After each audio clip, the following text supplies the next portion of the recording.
Yeah, it's probably going to be one of those seasons again. Wow. Bears lose and get hung 50 points on them by the Detroit Lions in Ben Johnson's revenge game. 52-21 the final score. Oh my god, the defense in this game was abhorrent, abysmal, putrid, horrendous. Any other word to describe it would be accurate. Any other word adjacent to those would be accurate. Let's be honest. They didn't have a chance in this game. They were hanging around there for a little bit. The first half they hung around. But man, that second half was ugly. They played a decent first half of football. Or well, a decent, let's see, what would that be, 28 minutes? A decent 28 minutes. And then whatever happened in the first half happened, and it was just over after that. Now, look, a lot of people are going to talk about Caleb Williams, about how he played poorly or whatever. Sure, whatever, you can talk about that. But I think the reason why this Bears team lost this football game is because they were very, very, very, very, very, very, very bad on defense. It is a very, very, very, very hard, very, very hard task to win a game after your defense gives up 50 points. It's been done once ever, and it's by Jared Goff. Jared Goff is the only guy to ever win a football game when his defense allows 50 points. I mean, what do you want me to say? They allow 50 points. They're not winning. No team is going to win surrendering 28 points in the first half. I'm just going to be plain and honest right there. It's just not going to happen. And frankly, the team should have had an opportunity to go tie the game out of the half, but TeSlaa got out of bounds after, by the way, Isaac TeSlaa did another amazing catch this week. He was touched in bounds, in my opinion. Refs retracted that after the Lions did not get a snap off before the half ran out. They're able to run one play, score a touchdown, and the game is over. And I say this specifically because the team came out incredibly flat in the second half. You can tell they let that end-of-half debacle ruin this game. Took them out of it. Because they were ready to go into halftime with a basically escaping without allowing any points against the Lions because of their own miscue. They get bailed out of it because TeSlaa is out of bounds. And the Bears' defense is shook, shaken, cannot stop the one play. They score a touchdown. Then they cannot figure out how to stop the Lions' defense or offense in the second half, and they get destroyed for the rest of the game.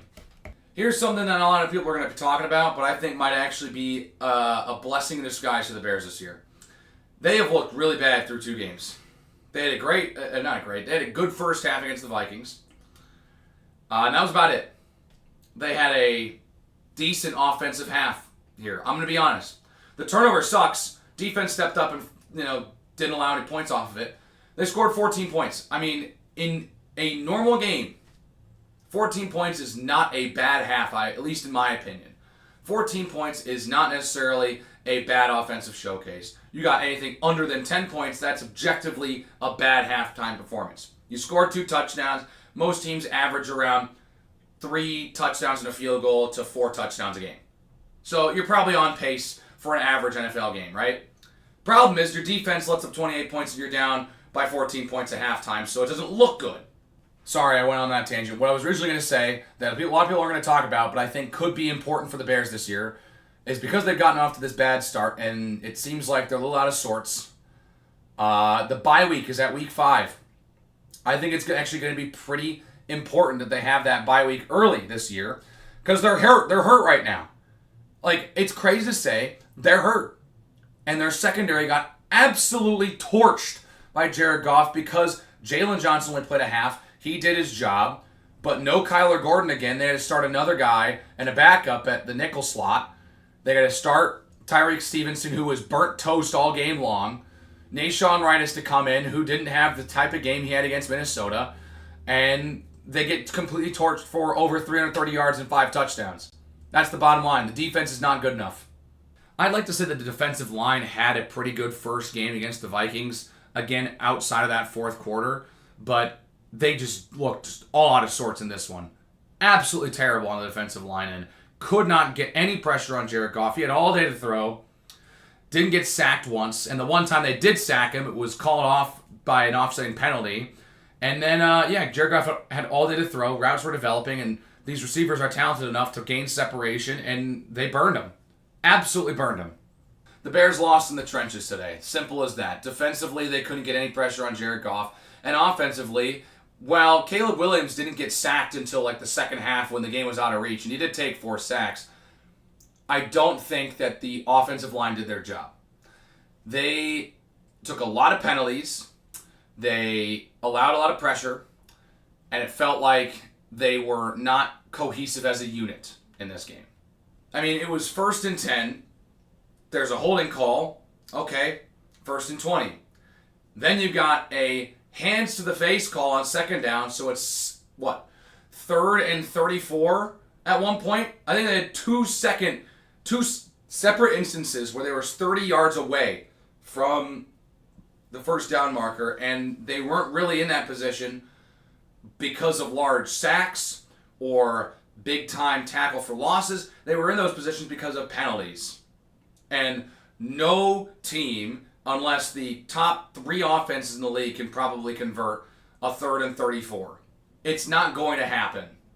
And once again, after a successful opening drive, which was awesome, and Odunze scored a touchdown, the offense consistently was getting behind on the sticks because there were plenty of times where they'd have a nice run or Caleb Williams would escape the pocket and there'd be a holding call. And that just, holding calls have been drive killers for the Bears for years now. Same thing with false start calls. There were plenty of false start calls on the defense as well. It was not a clean game offensively, especially from the offensive line. They put this offense in some pretty bad scenarios. Now, notice so far how I have not talked about one specific player, and that's starting quarterback. A lot of people are going to complain about Caleb Williams and how he looked awful today. I didn't think he was the reason why this team lost this football game. And here's why. Defense can't let up 52 points. I don't know what you want me to say. You expect Caleb Williams or any offense to go out and go blow for blow in this way and just go match them and score 54 when the defense lets up 52? It's not happening. Now, did he look good? I wouldn't say he looked good. He had a good first drive, had a good response late in the first half. He had a touchdown to Odunze. I thought those 2 drives looked pretty well, but a 3-and-out's not good. They had several penalties that he couldn't get out of. It's like the pick that he did throw was pretty, I don't like that, because it was pretty clear he was trying to throw it away and didn't throw it far enough, so it stayed in bounds and allowed for an interception.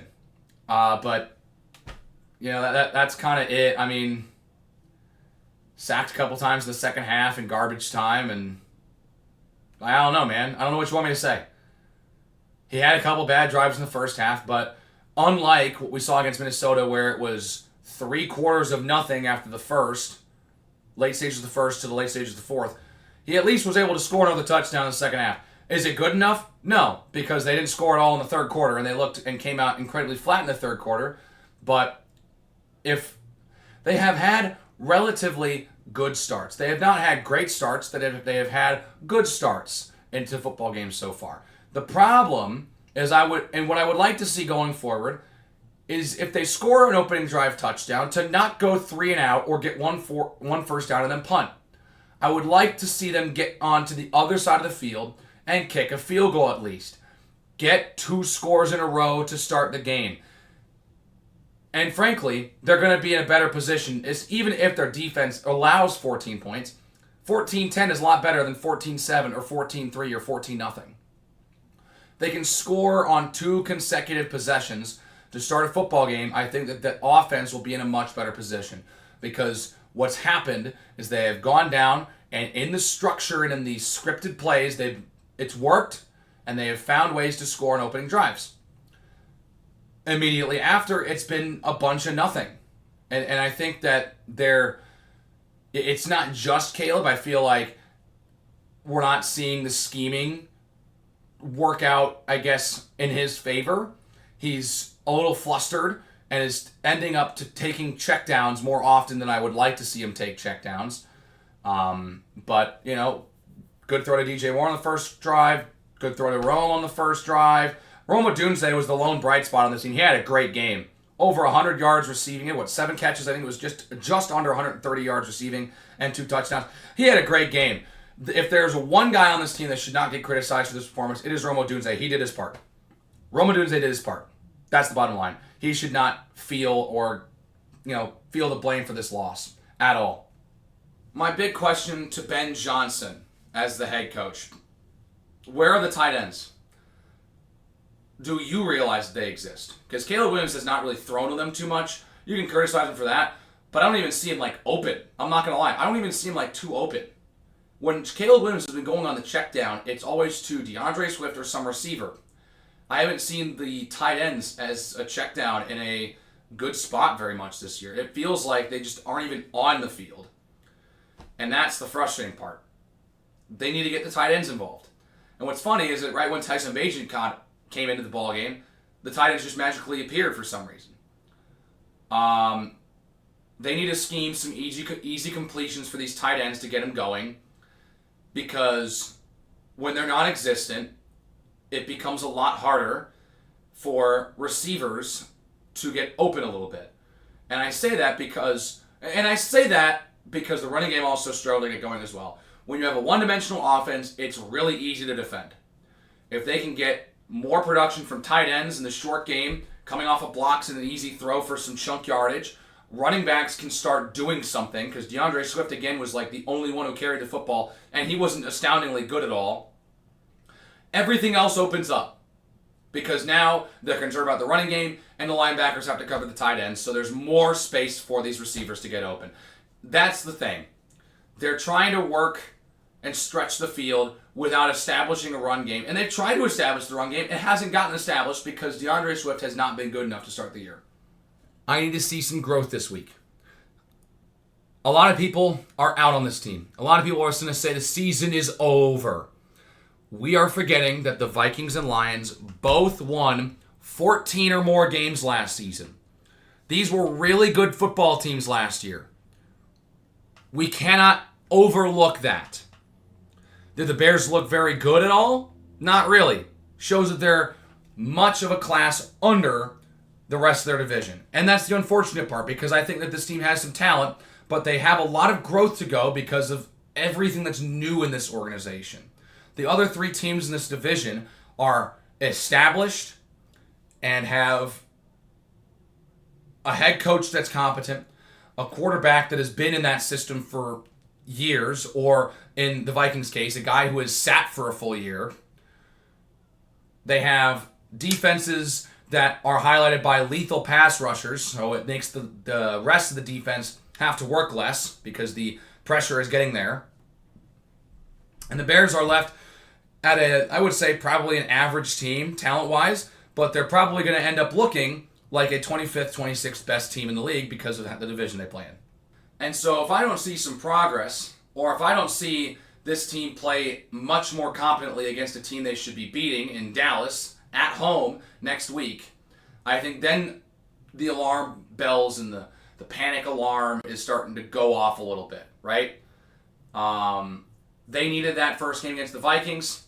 I didn't think they were going to go into Detroit and win this game. I didn't think it was too early in the season and too early in Ben Johnson's head coaching tenure to go back to the place he just coached and try and win a football game there with a brand new coaching staff, with a brand new offense that he hasn't run for for the same amount of time. He's run one game. It's 2 games he's run.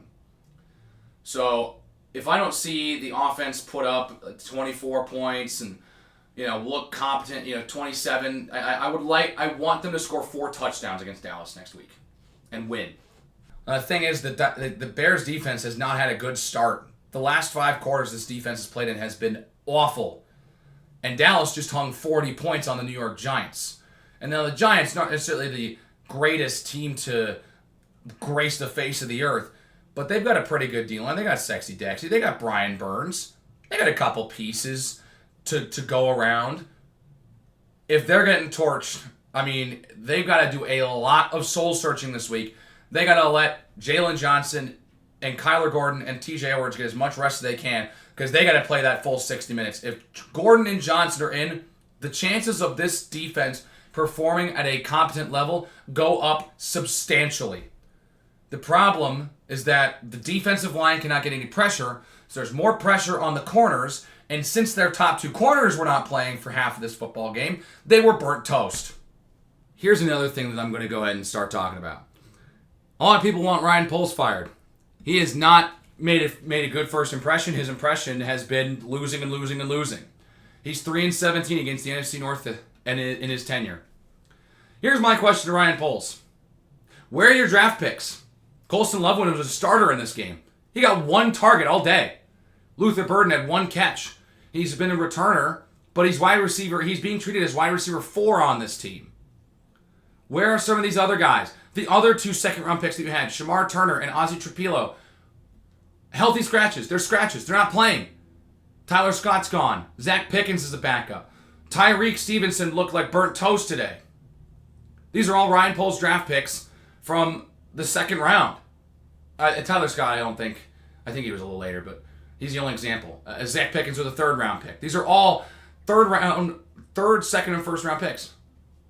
Where are they? Can they get involved? Are they going to make the team? What's going on? Why do we not have a good rookie presence? And why are they not getting involved? Why is Kyle Monungai specifically out there as often as he is, and he's never getting the football? The running attack is so easy to scheme for because in these first two games, the Bears have only handed it off to a running back not named DeAndre Swift like 4 times before garbage time. Like, it's insane. Monungai had 8 carries in this game. I think 7 of them came when Tyson Bagent had stepped in.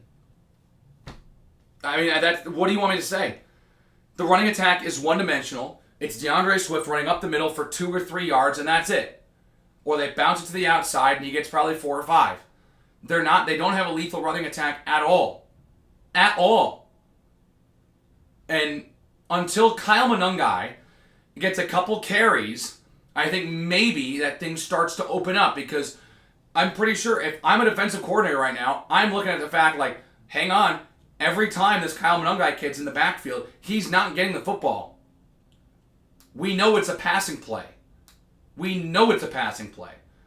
They're not being clever. It's so one-dimensional. It's so easy to read. Even I could read it. I want to see the tight ends more involved. I want to see Kyle Monungai get a couple carries just for the sole purpose of making it not as obvious that you're going to pass every single time Kyle Monungai lines up behind Caleb Williams. I don't care if he gets 2 or 3 yards or he swings to the outside and gets tackled for a loss once or twice. Just hand him the ball a couple times so that the team that you're playing doesn't automatically know you're going to throw the ball when he's out there. And I want to make sure as well that we get the ball to the tight ends. Make sure that Kmet's getting a catch or 2 in the opening drive. Make sure we're getting Colston Loveland involved early. Because guess what? When we were ranting and raving about how great this offense is going to be after the preseason game, guess who they threw to? The freaking tight ends. Scheme the tight ends. Scheme Kyle Monungai into the offense. It'll open things up. I guarantee it.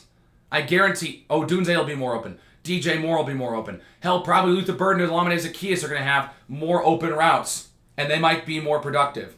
Now look, I'm not going to give up. Now look, I'm not going to give up on this team yet.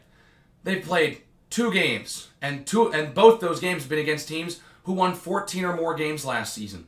Those are very well-coached, well-run, hard-to-beat organizations. If they go 0-3, 0-4, now we got a conversation going into the bye week after they lose to Dallas and Las Vegas. Then I think we have a massive problem on our hands. But, man, this was bad. I'm going to need to see what they do this upcoming week before I gauge a true feeling on where I'm placing the panic meter. I don't think it should be all the way flipped to fire everyone, blow it up, season's over type behavior yet. That's not where we're at right now. Anyways, I'm done. I don't really have too much to say. There's just a lot of bad. Rome Odunze looked really, really good. I don't think Caleb Williams is solely at fault for this loss, though he didn't do enough to keep his team in the game. I think the defense has got a lot of soul searching to do. They also got to get healthy. Offense needs to have better scheming. And yeah, everything sucked in this game. This was just a hard watch. So yeah, thanks for watching. Hit the like button if you liked it. Hit the subscribe button if you want to see more of my misery. Keep the conversation going in the comment section below. What did you think about this putrid showing? And do you have any faith that the Bears can try and not necessarily even turn it around this season, but do you still have faith in this organization and this coaching staff to produce a winning team on the field? Let me know in the comment section below. And I will see you all in the next video.